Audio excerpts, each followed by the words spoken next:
एक फोरम को संबोधित करने के बाद ट्रंप ने भारत के साथ बड़ी ट्रेड डील करने का ऐलान कर दिया है। न्यूज 18 से एक्सक्लूसिव बातचीत के दौरान ट्रंप ने पीएम मोदी और भारत की जमकर तारीफ की।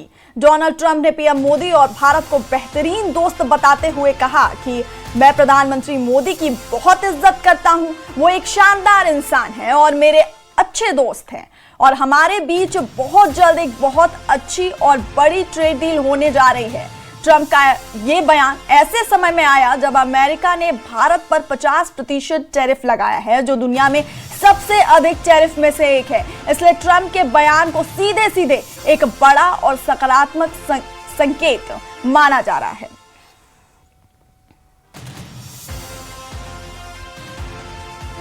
India, can you give us an update on the India-US trade deal? First of all, I have great respect for your Prime Minister. He's a fantastic man and friend of mine. And we're going to have a good deal. Thank you. India, can you give us an update on the India-US trade deal?